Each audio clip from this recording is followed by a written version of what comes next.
Butch, the breakdown vehicle, is as strong as he is helpful. His main job is recovering other road vehicles, whether had an accident or broken down, and tow them over to his yard for them to be repaired. Despite being a rescue vehicle, Butch doesn't mind what job he does. Whether it be cleaning up accidents on the railways, clearing the road or rail paths, and, if sometimes, helping the pack with their construction projects, even if Kelly is not available. But one of the jobs that Butch doesn't really mind doing is helping Toby and Terence moving fallen trees off the line and loading them onto flatbeds whenever Trevor is ill or busy in his orchard or elsewhere. He used to dislike the job, but after an accident, he changed his views on it and now enjoys it.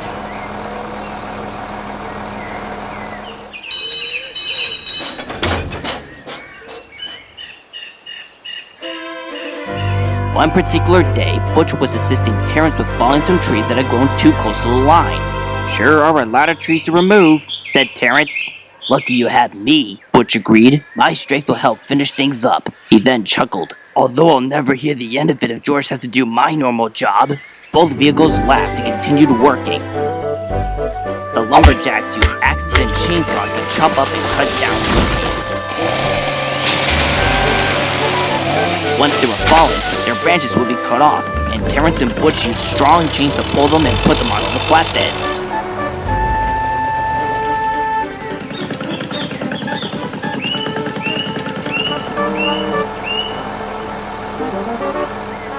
One of the things part of the operation is removing tree stumps.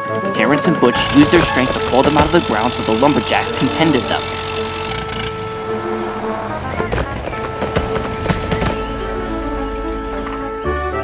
They had just gotten them all when they came to the last one.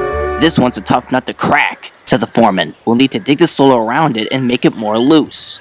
"Not if I can give it a little nudge," Terence piped up. "I don't see why not," said the foreman. So strong chains were fastened between Terence and the tree stump. "All set, Terence," said the foreman. "When the stump moves slightly, pull harder and yank it out, but don't strain yourself." "I'll give it my best shot," said Terence. He took up the slack and gave an almighty heave. His caterpillar tread slipped as he tugged on the stump. Terence pulled and pulled and pulled until he stopped. The stump wouldn't move. "We'll have to have Butch pull it out," the foreman said. "Let me give it just one more try, please," pleaded Terence. The foreman reluctantly agreed. So Terence pulled and tugged again, but the stump still won't move. Terence pulled harder and harder, and just when he was about to pull even more harder, bang! Terence found himself tilted slightly to one side. "What happened?" called Butch. "I don't know," replied Terence. His owner checked them over. "One of your treads broke off," he said to Terence. "Not to mention you've blown a gasket too."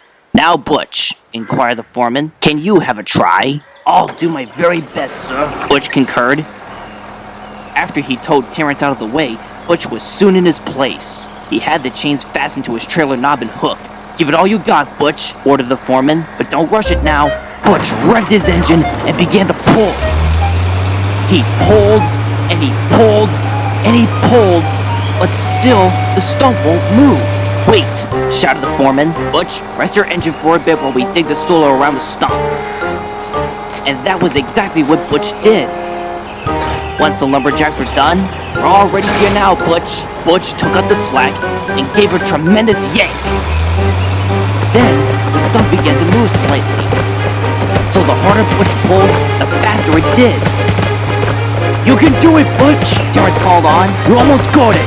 Butch tugged again and again, until at last, with one final effort, he finally pulled the tree stump right out of the ground. Terence and the lumberjacks cheered, while Butch, who was rather tired, aimed for a job well done. Henry arrived to take the logs to the sawmill.